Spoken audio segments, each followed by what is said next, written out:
Hi guys and girls, it's Tom Panos here. I've got with me John Paranchi, fresh after just winning the award #1 real estate agent as awarded by the Australian Business Awards recently. Welcome, John. Thanks, Tom. Thanks for having me. Mate, that's pumped in all of Australia to be recognised with that award. You must feel good.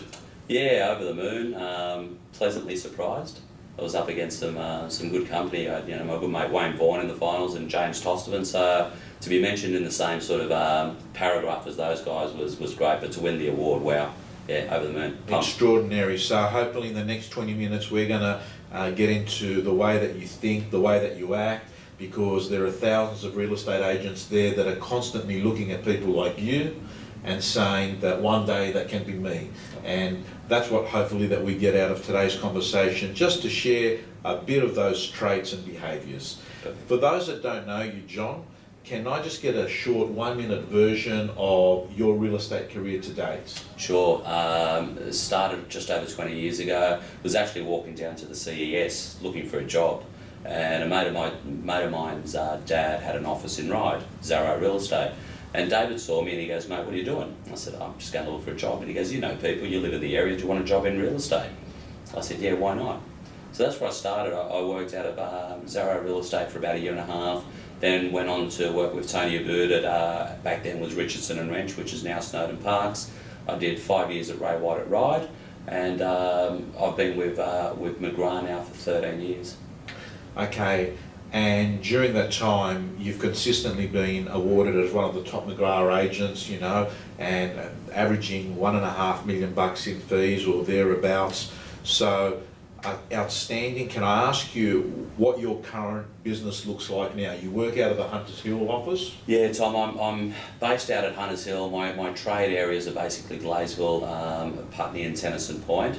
I think I've got about 2,800 homes. I mainly look after homes in the area. I have a team of 3 plus myself. So I've got Pete, who's my buyers manager.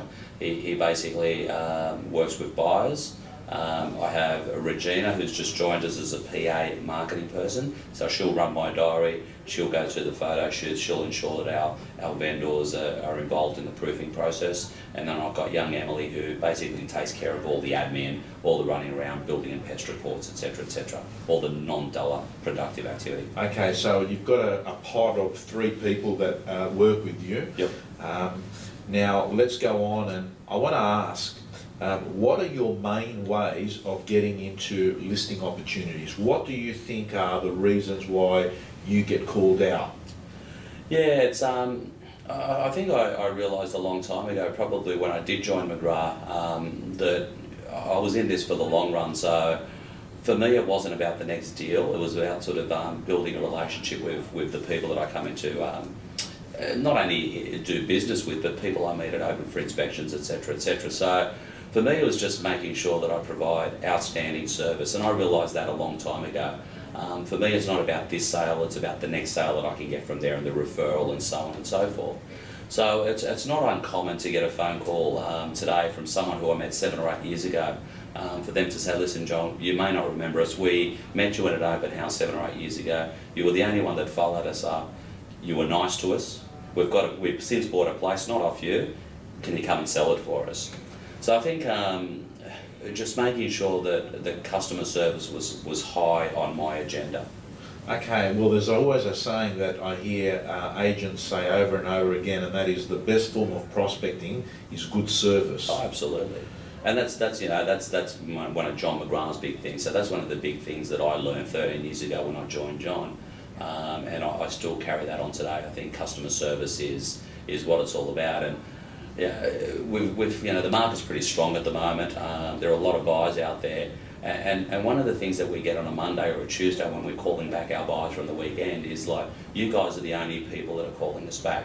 I think because the market's so good, agents are probably neglecting their buyers a little bit, just saying, "I've just got to turn up to auction, it's going to sell." We've taken a different approach and thought, okay, well let's make sure that we build relationships with these people, because these people will buy. And in 5, 6, 7, 8 years' time, they're going to want to sell, and I want them to be calling me. Okay, what do you say to a real estate agent that is actually earlier on in their process? Because you've earned the right of having people to call you back, because over the last 10, 15 years, you've provided great service. Yep. And these people, when they're ready to sell or they've got a friend to sell, you've left them as a raving fan. Yep. And they contact you. What about to the person that is been going for 1 year or 6 months or 2 years and they haven't got the ability to have people lining up? What do you say to them? Yeah, that's probably first and foremost, surround yourself with the right people.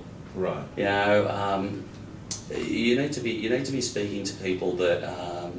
It's like playing tennis. When you play tennis or squash, Yeah. you play squash against someone who's not so good. You know what? You drop to their level. Yeah. When you're playing against someone who's really good, you lift. And I think the same could be said in business or real estate. So make sure that you're speaking to the right people. You're working for the right organisation. Don't look at training as, oh, I've done my training for the year, that's it. Look for opportunities to speak to people, to meet people, to go and attend training sessions. I think you need to stick to a core area. Yeah. Don't move all over the place. Stick to a core, focus on that core, and don't compromise. You know, you're building a brand. You may not know it after a year, but you are building a brand in 5 or 6 years' time in the industry, in the same area. People are going to ring you. They're not going to ring the office. Yeah. So don't compromise. Don't compromise on your service. Don't compromise on your fee. You know, walk away from the occasional listing if you feel it's going to be bad business. And that's difficult as someone new, because you just want the listing, you want the signboard, you want to put a mark on the board to say, hey, I've got a listing. But they're probably the important things. Then there's all the the things. Try and get a PA as quickly as you can. At what stage, John, do you suggest getting a PA? Because a lot of people say is, I can't afford a PA. I mean, where the other side of it is you need a PA to get you to a stage where you can have a proper business. Yeah, of course. You know what it's like, mate. You go back, and I know what I was like as a young kid in real estate. As soon as I can had a choice to get a PA or a fancy car, mate, I got a fancy car. Yeah. So try and bypass the fancy car initially, because the PA in the long run will make you a whole lot more money than what the fancy car will. The fancy car may make you feel good, but the PA is going to, if you handle it correctly and you've got the right person there, will allow you to focus on what it is that you should be doing and not worrying about all the, once again, the non-dollar productive activities. Okay, so there's a few key points there I just want to highlight, because I think they were absolutely golden tips, golden nuggets. And the first one there is the law of association, your reference group. Hang around with people that stretch you, that make you better. You're comparing yourself to people that are better, and you strive and you learn from them. The other thing that John made a point of is, don't think that the grass is greener all the time. Get into an area and it's like a success queue. You queue up and you line up and you earn the right to be their agent by becoming an attraction agent, by being visible, by being seen. And then the third thing that you said is treat it like a business, and by the sounds of it is that instead of taking all the profits and enjoying it on toys and holidays, that put them back into your business, because investing in an assistant is going to give you an opportunity to list, sell, negotiate and grow your business even further. And that's what gets someone to write over $1 million, isn't it? It is, but it also allows them, by having a good PA, it allows you to take longer holidays. And when you're on holidays, you know that there's someone back at the office doing the right thing. You're driving around in a fancy car with no PA, you can't go away. And if you do go away, you're worried that you're missing out on something. Right. Yeah. In terms of PAs, was there a time in your life, in your real estate career, that is the right time to do it, when you're writing 300 grand a year, 400 grand a year, or how do you judge it? It's a tough one, because I think everyone's going to be in slightly different circumstances, and as soon as you can afford it. Not when you get too busy, because by then it's too late. You know, if you can see that you're sort of, your numbers are increasing monthly and you're doing the right things and you're here for the long run, as soon as you can afford to put a PA on, put them on. Right. Okay, not when it's too late. A lot of people wait until it's too late. I probably waited until it was too late, and if I had my time again, I would have done it earlier. It's too late when you're too busy, because then, trying to train someone when you're too busy just gets more and more difficult. And you know what it's like. You ask them to do something, they may not get it right, so you think, stuff it, it's easier for me to do it myself. Yeah. That's what happens when you're too busy. Do it before then, so you've got time to train someone up and you can grow together. And remember that with a PA, you're going to have a PA and you're going to ask them to do some prospecting, some admin. Now, most PAs are good at one, not both. Right. So as you grow again, find out what that PA is, his or her strong points are, push them in that direction. If you need a buyer's agent, then you bring the buyer's agent on. And that's how you grow the team. I started with one, I've now got three, and I could potentially put on another one if I needed to. Right. Okay, John, can I ask, what's your best tip advice you can give on working with a PA? You've employed them for a number of years now. Is there any advice you can give to someone hiring their first PA? Let go. Let go. Let go. They're going to make mistakes, and you're going to think, well, the easy thing to do is for me to just do it myself. They need to understand what the mistake was, why it's important they don't get it wrong, and let them sort of figure it out for themselves. And if you assign them a task, just assume that it's going to be done. You have to. If I was to worry about every little thing that I passed on to my PAs to be done, it was to make sure that the report letters were on my desk on a Tuesday and all that sort of stuff. They've got their tasks, they've got their ideal days and ideal weeks. They know exactly what to do. So I trust them. Right. And if I don't trust them, well, they shouldn't be working for me. Okay, so be prepared to delegate and have Absolutely. faith that things are going to be fine. Absolutely. Okay, John, are you good at the listing presentation? Have you got a high success rate once you're there if they're going to come on the market? If someone's coming on the market, I think we're sort of probably sitting around that 60-65%, which isn't really, really high, but 60% of the time we'll get the business. It depends on the client, it depends on me. I'm happy to walk away from business if I don't think it's going to be clean business. What do you define as clean business? Oh, listen, if I'm sitting in front of a client and they're desperate about negotiating their fee, I don't sense a big motivation. They're not keen on getting the presentation right, not wanting to pay upfront marketing or vendor marketing, and pricing isn't quite right. So you just get a feel. You've been around for a while. You get a feel for someone who's probably going to give you more trouble than what it's worth. Right. And I think you've got to have the courage to walk away from business like that, because that's the type of business that brings you down. And what we find is that the properties where you've discounted your fee are usually the ones that give you the most trouble. Okay, so again, some really great information there about, not all business is good business, that some business is an asset and some business are liabilities. Some business is money in the bank, and some of the components that John used there was he talked about the motivation level of the vendor, he talked about their willingness to really negotiate hard on fee, or the fact that they don't want to invest in marketing, or they don't want to invest in presentation. Yep. And your general feeling that if that 1 hour of the listing presentation is going to be like that, what are the next 2 months going to be like with that person? That's exactly right, yeah. Yeah. John, can I ask a little bit about your philosophy in marketing? You are a pretty big user of both the internet and print. Yeah. And even in 2013, you're a big user of the local press. What are some of the tips that you can give to people on, you obviously still believe in it for you to keep doing it? I wouldn't use it if I didn't believe in it. The internet is powerful, but I think at times its effectiveness can be a little bit overstated. Don't get me wrong, the internet is important and we've got a big web presence, but I think you need to find a balance with your marketing, and local paper gives us that balance, and other things like the McGrath magazine and things like that. The amount of stories I can tell you about buyers coming from the McGrath magazine with local media, just to give you an idea of how it works for me anyway.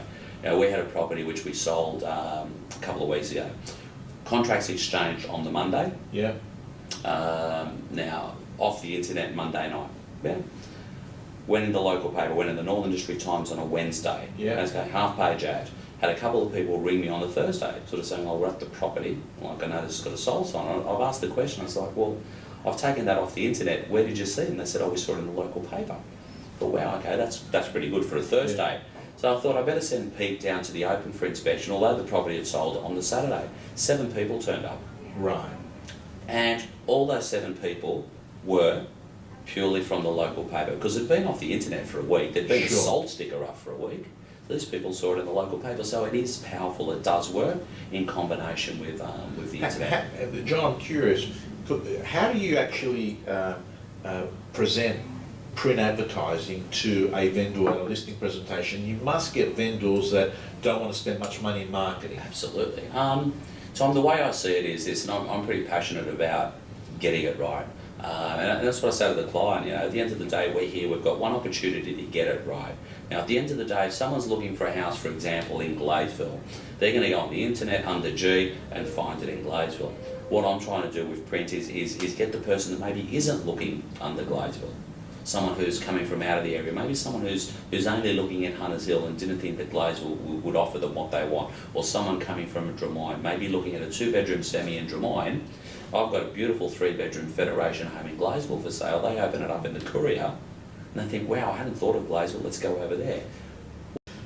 Let me ask you, if you were meeting yourself 20 years ago, Yep. what would you say to yourself about real estate now? What would you say? What advice would you give John Paranchi 20 years ago? Snap out of it, focus.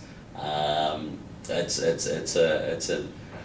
a brilliant way to change people's lives, to give you balance, and that's very, very important with me, balance. Have you got balance? Oh God, yeah, absolutely. Try ringing me on a Friday, my phone will be diverted. So can I ask, what does balance look like for John? Does it mean it's a day off a week? Okay, balance for me is flexibility. Balance for me, believe it or not, is structure. I am reasonably structured in what I need to get done on each and every day. Balance for me is making sure that I spend time with the kids. For example, this morning, dropping off my daughter to school, picking them up when I can. Going away, we're away on Sunday, Monday, Tuesday. I'll have Friday off. I have just about every Friday off. I'll either be on the golf course or having a nice long lunch with some friends or some colleagues. So generally speaking, you have Friday off And Sunday. and Sunday. So you're working 5 days. Yep. Are you on mobile? Usually when I'm off, I divert. So Right. if I'm off on a Friday, I might be playing golf or at lunch. My phone will be diverted. Right. It'll go to one of my team. Sunday my phone's on, but I don't traditionally answer it if I don't have the number. John, what hours do you work those 5 days? Like, what time do you normally start and finish? It just depends on what we've got on, how many appointments, etc. So it's difficult to say, because I might be sitting at home watching TV and just shooting off a couple of emails, or I could get up early before I go to the gym. For example, I might be up a little bit early. Kids are having breakfast. I'll be in and I'll just shoot off some emails. The way I plan my day, my appointments are always grouped, and I'll have 2 nights where I'm happy to work late. So I won't be out late Monday night, Tuesday night, Wednesday night, Thursday night. Not going to happen. Right. I love getting home and having dinner with the kids. So late appointments are listing presentations? Yeah, and there's listing presentations or vendor meetings. Right. They're probably the only 2 things, or a function. We do a lot of community work, so every now and then we go to a function. Last week we were at the opening night for the Hunters Hill sculptures by the sea thing down at Hunters Hill, and we do a lot of support with a lot of the schools like Gladesville Public School and Boronia Park. Can I ask, on these, I'm just trying to see how you're fitting it all in. You do vendor meetings are done face to face? Yeah, pretty much. Yeah. Especially auctions, absolutely. Yeah, weekly or? Weekly. Yeah. At their house? I do it at the house. I try and do it, we do midweek open for inspections. Right. So what I try and do is get there 15 minutes early or hang around for 15 minutes afterwards. I'm there anyway. Right. So, for me, it just makes sense.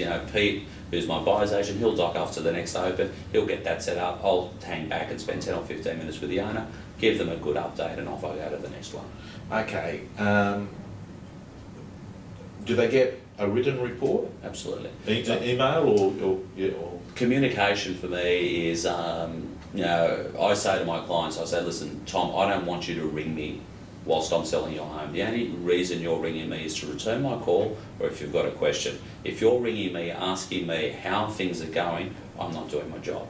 Okay, so what does it look like for you? Okay, for example, first open for inspection on a Saturday. Soon as we lock up, whilst I'm locking up the house, I'll be on the phone to them. Right. Okay, first point of contact. Monday, we do all our callbacks. Monday afternoon, there'll be a phone call. Tuesday, report letter. Wednesday will be a phone call or a message. Thursday, face-to-face meeting, and obviously after an open for inspection. Friday, they know that unless it's auction day the next day, they're not going to hear from me, unless we're in the middle of negotiating or Peter or someone needs to speak to them. And that's pretty much it. We just do that for 4 weeks. It's not hard. I used to, apart from Mondays, I try and do all my communication first thing. So once I've got my vendor communication out of the way, it leaves me the rest of the day to do all the other stuff. Okay, so just go over that. That's world-class vendor management. I mean, I know, John, some people don't talk to vendors for weeks, right? And here we're talking about you'll speak to them on the day of the open and give them a bit of feedback straight away because they're hanging out for it. It's the biggest day. They've written out marketing. They want to move. They're waiting. And I'm picturing myself when I was a vendor. I used to look at the phone and I used to look for the agent's number. You're just anxiously waiting there at a cafe for them to call. That's on the Saturday. On the Monday, they do the callbacks, and then John is back giving them feedback. On Tuesday, they're getting a written report. On Wednesday, you're having a conversation again. And then Thursday, you're running into them because of the open. So we're saying here, this is an intimate, very regular conversation. Yeah. Absolutely. It's the same with buyers, Tom. You need to, with auctions, I know clearance rates are great at the moment, but still, you know what, we need to keep in touch with our buyers. Every time I speak to a buyer, or every time Peter speaks to one of our buyers on a property, we're building rapport, we're getting more information. I can pretty much assure you that if I'm turning up to an auction on Saturday and I've got at least one buyer on that property, I will get a bid from them. And that's not because of anything but, I think, of all the work that we've put in before that day, for all the communication, for setting them up for the auction, for explaining the auction process, for letting them know that they could be the only buyer there. And if they are the only buyer there, telling them that they're the only buyer there. Yeah. I think buyers appreciate that, and I don't think buyers get that from agents. So once again, every time we speak to our buyer, we get a little bit more information. We get a better understanding of how much money they've got, what they've missed out on, how long they've been looking, are they ready to buy, etc., etc. So when it comes time for me to negotiate a price for my vendor, I'm dealing with someone who I traditionally have a bit of rapport with and trust. Yeah, I can see that, John. I can see simple things like telling someone that they're the only bidder there. It's building trust, which means that the next part of your conversation is, wow, I mean, a lot of people are expecting that there's going to be all these games going on the day of auction, and you transparently say you're the only person there. Yep. John, as we finish up here today, I want to ask you, what is it that agents, like the money that you're writing, 1.5 gross comps, bit more, bit less depending on the year. People in general are writing 200-300 grand a year in commissions.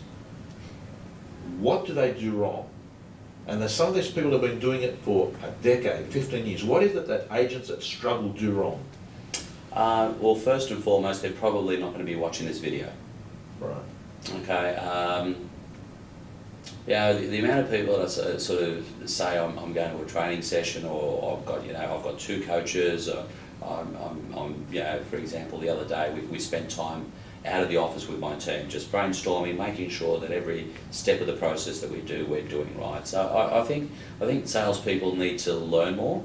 I think and get their skill levels up. In fact, a lot of them probably have the right skill levels. They just don't have the they don't have it up here. It hasn't clicked yet. I was one of those people. When did it click? And why did it click? It's funny, Tom. There were certain things in life that happened that I think clicked for me. When I first started at McGrath, it was like, oh my God, I'm working with James Dack and Adrian Bowe and Matt LaHood and John McGrath.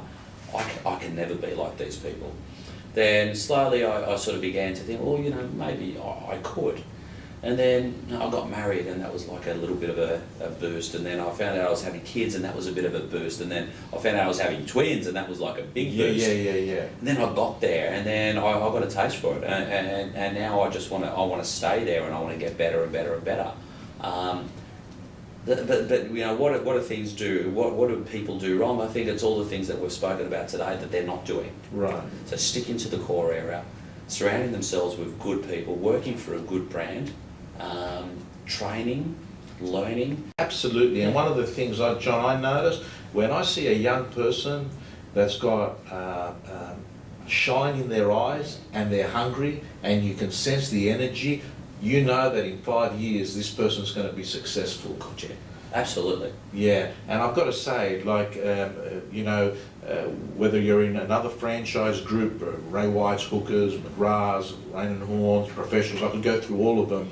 They've all, you know, got people like that, and there are good officers and bad officers in all networks. But what you're saying is today, I hear, is the following: that to be successful is that you've got to train, Absolutely. get better, sweat in training so you don't bleed in battle. Wonderful saying. The next thing you're saying is association, and hang around with the right people to stretch you. You touched on, don't leave your core area, earn your stripes there, do the hard work, don't do the fake plastic work, queue up, serve people, do good work and make it easy for them to get more of you, and that can take time. And that you've said that there are certain things that have happened in your life, whether it's, you know, a marriage, the birth of a child, Yep. or twins, Yep. that these things are enablers, they catapult you to the next level. And when you get a taste of it, as you said, you want to stay there. Yeah, absolutely. John, do you think your goals going forward, what are they? You obviously still love real estate? Oh, absolutely. You know, it's we're so lucky that we're in an industry where I can work the hours I want. I've got, like I said earlier, I've got balance, and you know, we can write as much money as we want. It's up to us. You know, the sky's the limit. So, you know, my target for the next financial year is to hit the $2 million mark. So, you know, how am I going to do that? Well, I've been doing 1.5 for the last 4 odd years. So all I really need to focus on, you know, and like Shane says, he goes, you know, you can get out of bed every night and wake up the next day knowing that you're going to do 1.5 because you've been doing it with your eyes closed. Yeah. So all we need to do now is focus on the next 500. Yeah. And for that, you know, breaking it down and realising that it's an extra 1.5 sales a month, which means it's an extra 4 listing appointments a month, which means it's an extra, you know, 10 prospecting calls a month, or whatever the case is. Yeah. And just breaking it down and focusing on the 500,000 rather than $1.5 million. Alrighty, thank you very much. You've just heard from a guy that wants to write $2 million and is pretty much on track to get there. John Paranchi, Australian Business Agent of the Year in Australia. Congratulations. Thank you, John. And thank you for coming in. Thanks for having me. Thank you.